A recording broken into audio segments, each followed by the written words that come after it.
কৃষক বন্ধুর ভেরিফিকেশন হচ্ছে। ভেরিফিকেশন কমপ্লিট হয়ে গেলে যিনি পিএম কিষাণ সম্মান নিধি পাননি, যদি 100 কৃষি জমি থাকে তাহলেও ন্যূনতম 4,000 টাকা কৃষক বন্ধুতে পাবে। এই মুহূর্তের সব থেকে বড় খবর, কৃষক বন্ধু প্রকল্প নিয়ে মুখ্যমন্ত্রী নতুন ঘোষণা। কৃষক বন্ধু প্রকল্পের টাকা কবে থেকে দেওয়া হবে, কারা কারা এই টাকা পাবে, কাদের কত টাকা করে দেওয়া হবে, সমস্ত বিষয় জানানো হয়েছে আজকের এই গুরুত্বপূর্ণ ভিডিওটির মাধ্যমে। তাই ভিডিওটি খুবই গুরুত্বপূর্ণ। ভিডিওটি সম্পূর্ণ দেখুন এবং সঠিক তথ্য জেনে নিন। কৃষকদের জন্য সুখবর। বিজেপি ক্ষমতায় আসার পর একের পর এক কেন্দ্রীয় প্রকল্প চালু হচ্ছে রাজ্যে। এবার কৃষকদের জন্য মমতা বন্দ্যোপাধ্যায়ের সরকারের চালু করা বাংলা শস্য বীমার জায়গায় আসছে প্রধানমন্ত্রী ফসল বীমা যোজনা। তবে এক্ষেত্রে কৃষকদের কোনো প্রিমিয়াম দিতে হবে না, রাজ্য সরকারই প্রিমিয়াম মেটাবে। প্রসঙ্গত, বাংলা শস্য বীমার ক্ষেত্রেও রাজ্যই সম্পূর্ণ প্রিমিয়াম দিত, কিন্তু দেশের যেসব রাজ্যে প্রধানমন্ত্রী ফসল বীমা চালু আছে সেখানে প্রিমিয়াম মেটাতে হয় কৃষকদেরকেই। অর্থাৎ গোটা দেশে পশ্চিমবঙ্গই একমাত্র রাজ্য যেখানে কৃষক স্বার্থে প্রিমিয়ামের সম্পূর্ণ টাকা মেটাবে বিজেপি রাজ্য সরকার। প্রাকৃতিক দুর্যোগ বা অন্য কোনো কারণে চাষ বা উৎপাদিত ফসল ব্যাপকভাবে ক্ষতিগ্রস্ত হলে কৃষকদের ব্যাংক অ্যাকাউন্টে সরাসরি পৌঁছে যায় ক্ষতিপূরণ বাবদ বীমার টাকা। এর জন্য প্রতিবার নির্দিষ্ট আবেদনপত্র পূরণ করতে হয় কৃষকদেরকে। এতদিন ধরে চলে আসা এই নিয়ম অপরিবর্তিত রাখছে বর্তমান ডবল ইঞ্জিন সরকার।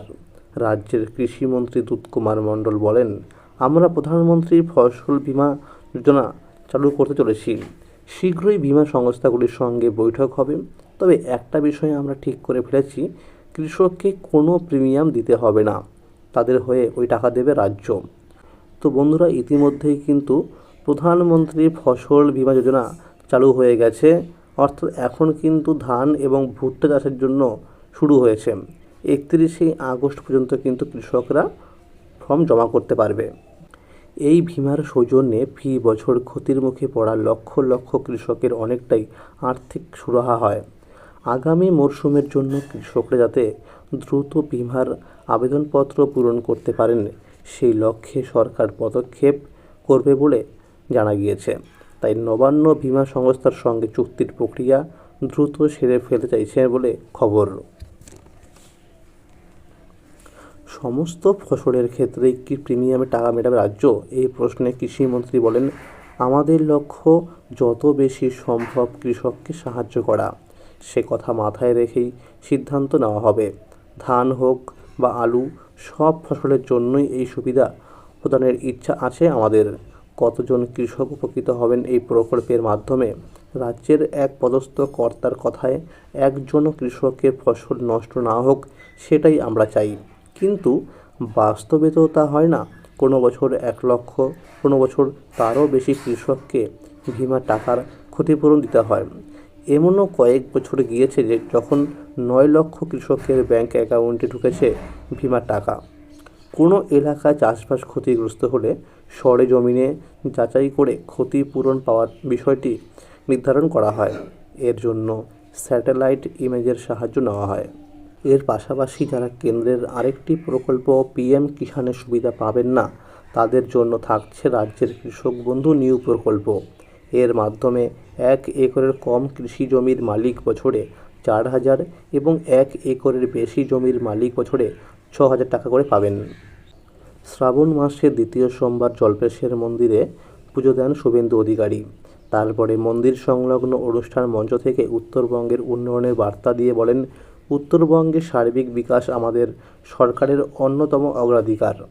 ভাষণের শুরুতেই রাজ্যের প্রতিটি কৃষককে প্রধানমন্ত্রী কিষাণ সম্মান নিধি যোজনার আওতায় আনার উদ্যোগ নেওয়া হবে বলে জানান তিনি। কৃষক বন্ধু প্রকল্পের কথাও জানান মুখ্যমন্ত্রী। যারা কোনো কারণে প্রধানমন্ত্রী কিষাণ সম্মান নিধি যোজনার সুবিধা পাবেন না, তাদের এই প্রকল্পের সুবিধার আওতায় আনা হবে ঘোষণা করে শুভেন্দু অধিকারী বলেন, সেই সব কৃষকদের কৃষক বন্ধু প্রকল্পের আওতায় বছরে 4,000 টাকা করে দেওয়া হবে। তবে তার জন্য অন্তত 1 শতক কৃষি জমির মালিক হতে হবে। তো বন্ধুরা, তৃণমূল সরকার থাকাকালীন যে কৃষক বন্ধু প্রকল্প ছিল, সেই কৃষক বন্ধু প্রকল্পের মাধ্যমে কিন্তু কৃষকদেরকে জমির পরিমাণ অনুযায়ী আর্থিক সহায়তা দেওয়া হতো। সেখানে কিন্তু বলা হয়েছিল যে কৃষক বন্ধু প্রকল্পের মাধ্যমে যাদের জমি 1 একর বা তার বেশি, তারা কিন্তু পাবে বছরে 10,000 টাকা করে, আর যাদের জমি 1 একরের কম, তারা পাবে কিন্তু বছরে 4,000 টাকা করে। তো এইবার বিজেপি সরকার কৃষকদেরকে কৃষক বন্ধু প্রকল্পের মাধ্যমে কত টাকা করে আর্থিক সহায়তা দেবে জমির পরিমাণ অনুযায়ী, সেই বিষয়ে কিন্তু এখনও সেরকম কোনো নোটিফিকেশান আসেনি। এইটুকু আশাই করা যায় যে আগের সরকারের আর্থিক সহায়তার পরিমাণে কিন্তু থাকবে এইবারও। আর যাদের নাম পিএম কিষাণ প্রকল্পের নাম নথিভুক্ত হবে না, তাদেরকে হয়তো তাদের কৃষক বন্ধু প্রকল্পের আওতায় দেওয়া হবে বছরে 4,000 টাকা করে। এরকমটা কিন্তু এখনও পর্যন্ত সূত্রের খবর। তো দেখা যাক কৃষকদেরকে নিয়ে সরকার কি ভাবনা চিন্তা করে। আর কৃষক বন্ধু প্রকল্পের মাধ্যমে কৃষকদের জন্য যে নিয়ম ছিল যে কোনো ব্যক্তি যদি 18 থেকে 60 বছর বয়সের মধ্যে মারা যান, অর্থাৎ সে যদি কৃষক বন্ধু প্রকল্পের আওতায় থাকে, তার পরিবারকে দেওয়া হয় এককালীন 2 লক্ষ টাকার। তো সেই বিষয়ে কিন্তু এখনও কোনো আপডেট আসেনি যে এইবারও সেই কৃষক বন্ধু প্রকল্পের মাধ্যমে কৃষকদেরকে 2 লক্ষ টাকা দেওয়া হবে কি না যদি সেই কৃষক মারা যান। তো আশা করি খুব শীঘ্রই নোটিশ দিয়ে জানানো হবে যে কৃষক বন্ধু প্রকল্পের মাধ্যমে আর্থিক সহায়তার পরিমাণ কেমন করা হবে। আর যে সমস্ত কৃষকরা কৃষক বন্ধু প্রকল্পের মাধ্যমে ভেরিফিকেশন ফর্ম জমা করছেন কৃষি অফিসে বা কেউ ব্লক অফিসে বা কেউ পঞ্চায়েত অফিসে, অনেকেরই কিন্তু ফর্ম হয়ে যাচ্ছে রিজেক্টেড। অনেকেই কিন্তু একটি জমির রেকর্ড দেখিয়ে বহু কৃষকরা টাকা নিয়েছেন, এমন অভিযোগ রয়েছে। আবার এরকমও রয়েছে একই ব্যক্তি ডবল টাকা নিয়েছেন এই কৃষক বন্ধু প্রকল্পের।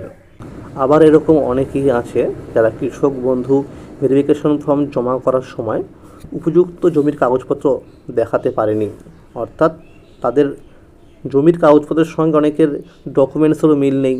এরকম অনেকেই রয়েছে। তো তাদের ফর্মগুলো কিন্তু রিজেক্ট করা হচ্ছে। আবার অনেক এরকম আছে যারা ফর্ম ফিল আপ করার সময় কেবিআইডি নম্বর ভুল দিয়েছিলেন, তাদের কিন্তু ভেরিফিকেশন আটকে যাচ্ছে। আর যেটা সূত্রের খবর, এই পর্যন্ত কিন্তু বহু মৃত কৃষক রয়েছে এই কৃষক বন্ধু প্রকল্পের মধ্যে, তাদের কিন্তু নাম বাদ যাবে। আর খুব শীঘ্রই কিন্তু কৃষক বন্ধু প্রকল্পের স্ট্যাটাস চেক করার সময় সেখানে দেখা যাবে যে তার ফর্মটি অ্যাকসেপ্ট করেছে নাকি রিজেক্ট করে দিয়েছে, এবং কী কারণে রিজেক্ট হয়েছে তাও কিন্তু লেখা থাকবে। এরকমটা কিন্তু আপডেট উঠে আসছে। আর যারা কৃষক বন্ধু ভেরিফিকেশন ফর্ম জমা করবেন না, অর্থাৎ যাদের লিস্টে নাম রয়েছে, তারা যদি ফর্ম জমা না করেন, তাদের কিন্তু আর্থিক সহায়তা বন্ধ হয়ে যাবে। মনে রাখবেন, যারা শুধুমাত্র কৃষক বন্ধু টাকা পেতেন, তাদেরকে কিন্তু করতে হচ্ছে এই ভেরিফিকেশন ফর্ম। যারা পিএম কিষাণ টাকা পেতেন, তাদের কিন্তু এই কৃষক বন্ধু ফর্ম ফিল আপ করতে হবে না। আর মাননীয় মুখ্যমন্ত্রী শুভেন্দু অধিকারী জানিয়েছিলেন যে কৃষক বন্ধু ভেরিফিকেশন ফর্ম জমা নেওয়া হয়ে গেলে, অর্থাৎ ভেরিফিকেশন হয়ে গেলে, তারপর কিন্তু কৃষকদেরকে আর্থিক সহায়তা দেওয়া হবে কৃষক বন্ধু প্রকল্পের মাধ্যমে। তো আশা করা যায় আগস্ট মাসের 17 থেকে 21 তারিখের মধ্যে টাকা দেওয়া শুরু হতে পারে, এরকমটা কিন্তু সূত্রের খবর। তাহলে আজকের এই ছিল আপডেট। কৃষক বন্ধু প্রকল্প সহ সরকারি বিভিন্ন প্রকল্পের আপডেট সবার আগে পেতে হলে এই চ্যানেলটিকে সাবস্ক্রাইব করে রাখুন এবং সকলের কাছে শেয়ার করে দিন। আর যদি ভিডিওটি ভালো লেগে থাকে অবশ্যই একটি লাইক করে দেবেন। ধন্যবাদ।